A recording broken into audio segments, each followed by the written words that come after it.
Antes del tiempo, antes de la forma, antes de la palabra, existía el sonido. No como lo conocemos, no como música, sino como vibración. Un pulso, un eco que no venía de ningún lugar y al mismo tiempo lo creaba todo. Los antiguos textos de los Vedas lo insinuaban así. En el principio era el canto. De la vibración nació el mundo. Y los hombres aprendieron a repetir su eco. Desde entonces, cada nota, cada voz, cada instrumento no hace otra cosa que intentar recordar. Recordar ese primer sonido. Y algunos dicen que hay quienes no solo lo recuerdan, sino que logran tocarlo.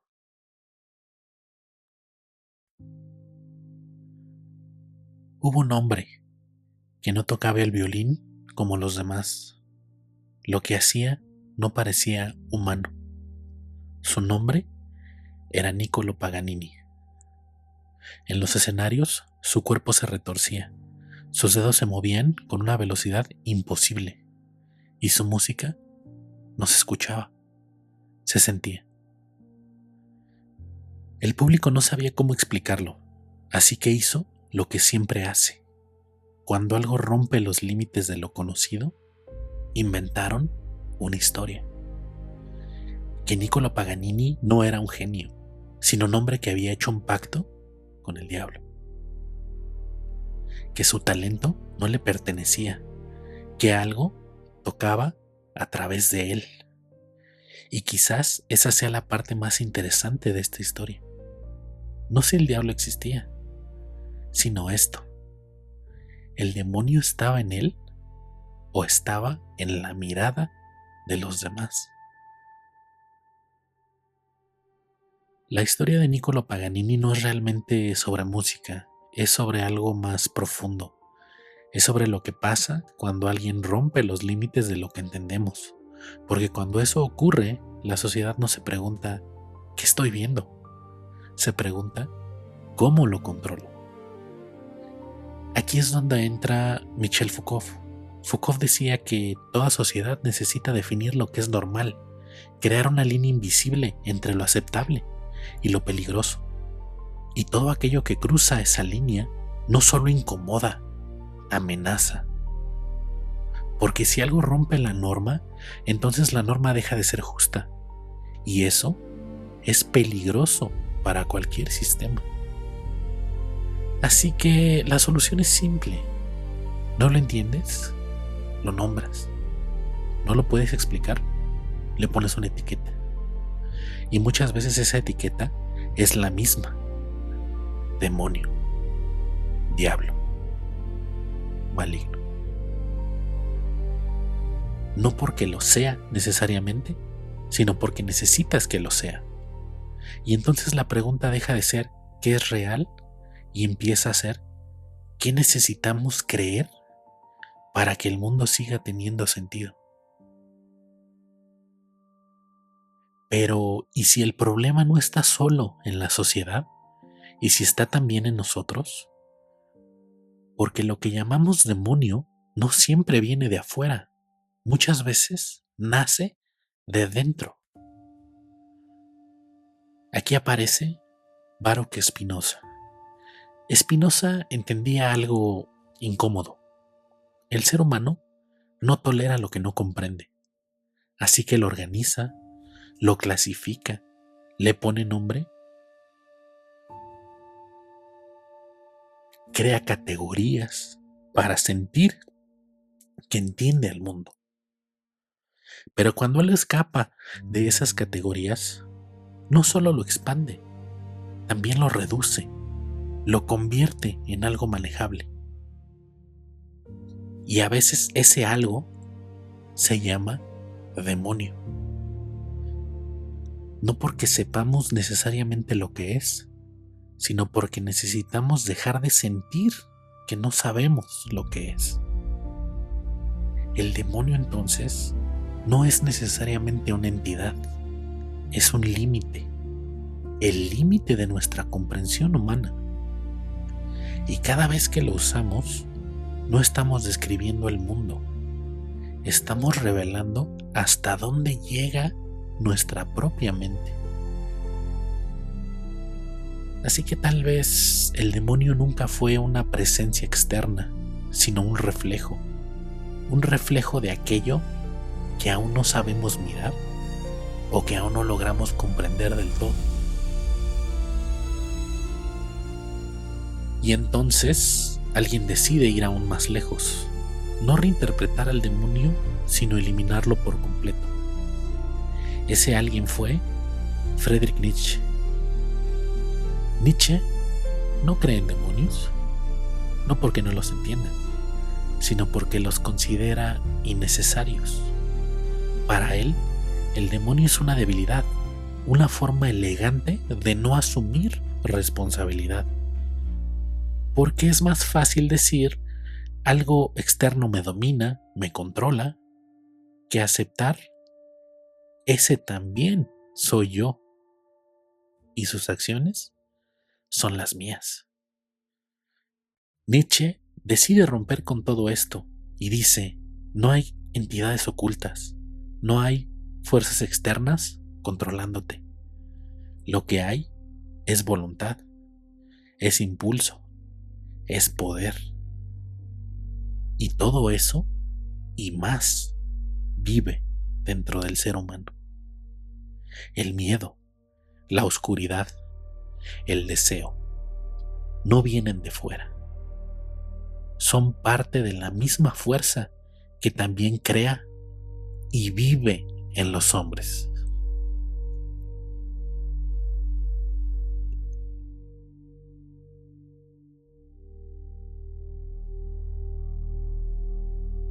Y aquí está la consecuencia más incómoda de todas. Si el demonio no existe, entonces no hay nada que culpar. Solo hay algo que deberíamos entender y eventualmente lograr dominar. Así que después de que Nietzsche hace la pregunta de que ya el demonio no es real, sino ¿a qué parte de nosotros hemos estado llamando demonio para no enfrentarnos a ella?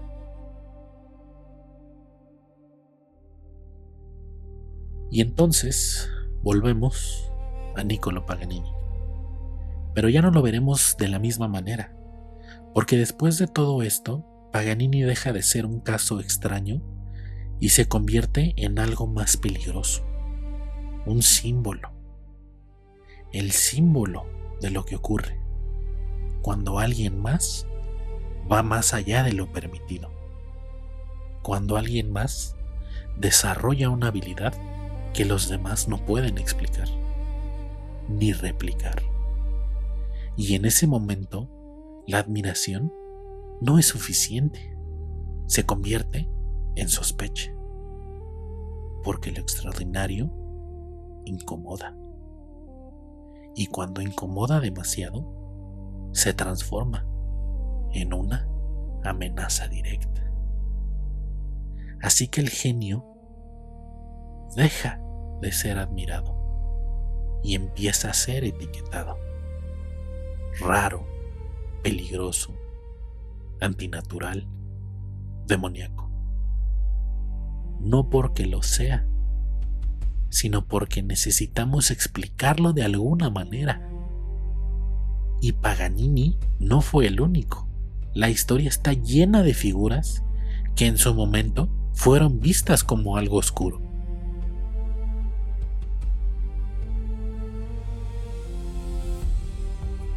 No porque lo eran, sino por lo que representaban. Un límite roto. Y cada vez que ese límite se rompía, la reacción era la misma. Primero, incomprensión. Después, miedo. Y finalmente, la etiqueta. El demonio. Y aquí viene algo todavía más incómodo. ¿Y si el demonio no es un accidente? ¿Y si es necesario? Porque hasta ahora, como hemos visto, un error de percepción, una proyección, una debilidad conceptual. Pero, ¿y si también el demonio realiza una función en la sociedad? Si cumple un papel, si define límites, quizás traza una línea invisible entre lo correcto y lo incorrecto, lo permitido y lo prohibido. Le dice a la sociedad: hasta aquí puedes llegar, y todo lo que queda más allá se vuelve peligroso, se vuelve territorio prohibido. Sin esa línea no habría orden, no habría estructura, no hay forma de sostener una idea de realidad compartida. Pero aquí está la tensión más importante, pues podríamos decir entonces que sin demonio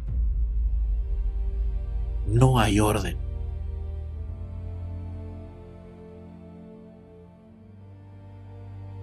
Pero sin caos tampoco hay creación, porque todo lo nuevo, todo lo que expande, todo lo que transforma, nace justo ahí, en ese lugar que primero fue rechazado, en ese espacio que alguna vez fue llamado demonio.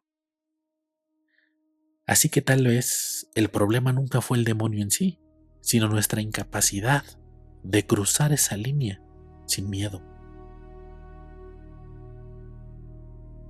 Y aquí es donde llegamos a un punto incómodo, ese lugar al que nadie quiere mirar, porque todo lo que hemos llamado demonio, todo lo que hemos empujado hacia los márgenes, no solamente desaparece, se queda ahí, esperando, acechando, esperando a ser entendido, o quizás a ser utilizado. A lo largo de la historia ha existido un tipo de conocimiento que no necesariamente se ha enseñado abiertamente. No porque sea falso, sino porque es más bien incómodo, porque no encaja en el concepto de lo que consideramos seguro. A eso muchos lo han llamado lo oculto, lo esotérico, no como algo mágico en un sentido superficial, sino como todo aquello que no es evidente a simple vista. Conocimiento que no se niega, pero tampoco es explicado. Y aquí es donde todo se invierte, porque lo que antes parecía peligroso empieza a revelarnos otra cara. Y hago la pregunta: ¿y si lo rechazado no era inútil? ¿Y si era simplemente poder sin entenderlo? ¿Y si el demonio no era más que una puerta mal interpretada a lo largo de los siglos? Una puerta hacia formas distintas de percibir nuestra realidad, de pensar, de crear. Y si todo esto es cierto, entonces la pregunta ya no es ¿qué debemos evitar?, sino que nunca nos enseñaron a ver que siempre ha estado ahí, y que parte de nosotros permanece dormida, esperando algún día ser despertada.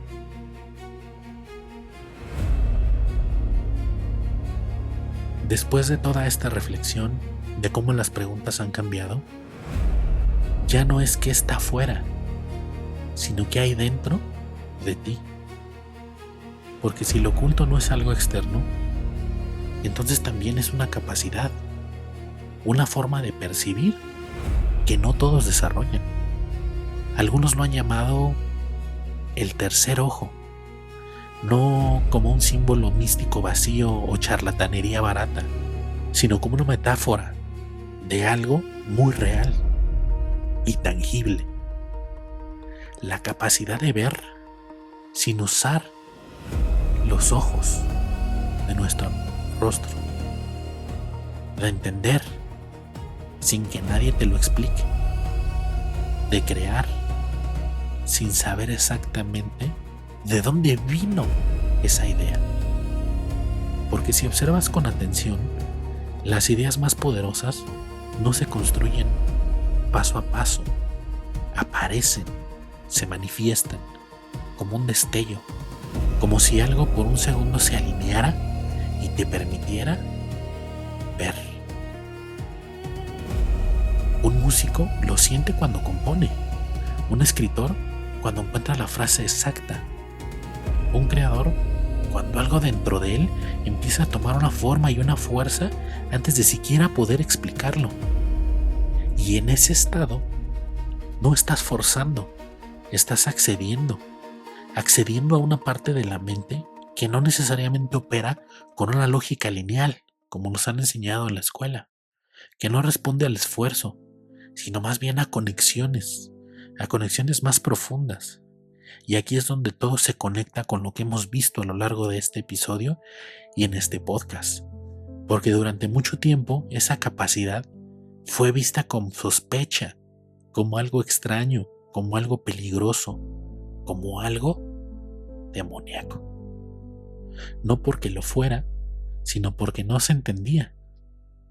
Así que tal vez el verdadero problema nunca fue el demonio, sino que olvidamos cómo acceder a nuestra propia capacidad de crear, de manifestar, de materializar nuestra propia realidad.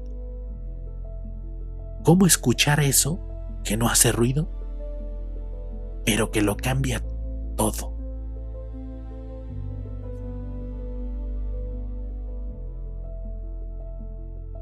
Y si todo esto te suena lejano, permíteme decirte que no lo es, pues está pasando ahora mismo, porque hoy tenemos un nuevo demonio: inteligencia artificial. Una herramienta que escribe, que compone, que crea, que ha sido satanizada en todos los medios humanos posibles, y que al igual que Niccolò Paganini en su tiempo, genera la misma reacción en las mismas personas. Primero, asombro, después incomodidad y finalmente miedo, porque hay algo profundamente inquietante en ver a algo crear sin ser humano, o al menos sin parecerlo, y entonces otra vez la mente busca una explicación racional. Esto no es natural, esto es peligroso, esto no debería siquiera existir. Y la historia se repite. Antes fue el violín, luego fue el blues, acusado de venir del diablo en sus orígenes, y ahora tenemos la inteligencia artificial. Y la pregunta sigue siendo la misma: ¿nos asusta lo que es o lo que revela de nosotros mismos y de nuestras creaciones? Porque tal vez lo inquietante no es que la máquina cree, sino darnos cuenta de que nunca entendimos del todo cómo creábamos nosotros mismos nuestra propia conciencia.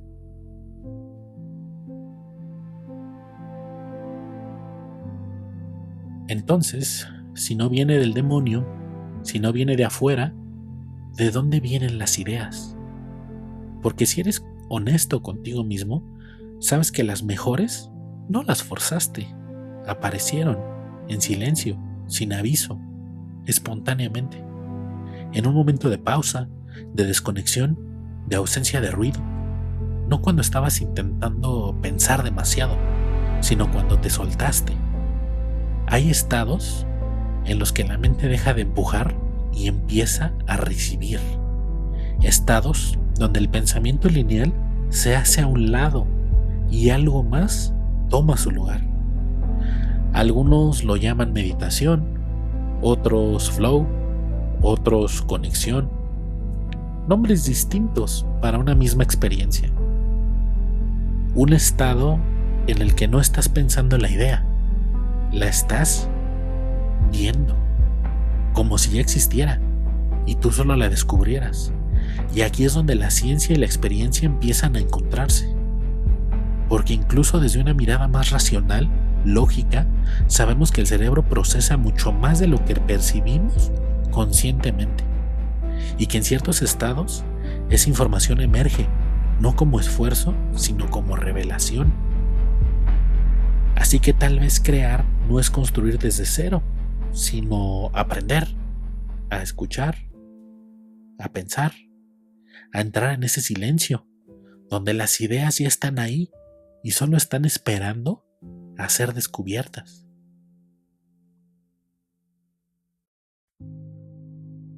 Y entonces, después de todo este viaje que hemos realizado a lo largo de este episodio, queda una sola pregunta por hacer.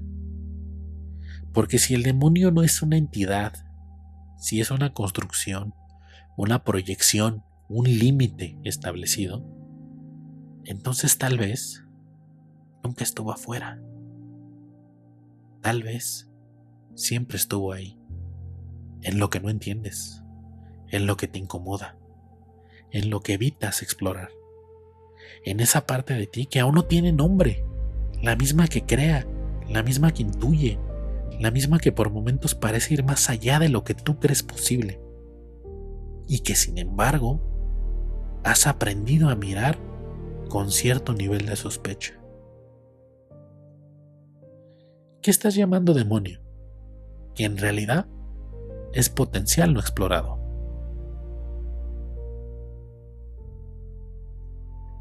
Pero si todo lo anterior es cierto, si el demonio no es lo que creíamos, entonces hay una figura que lo entendió de una forma completamente distinta.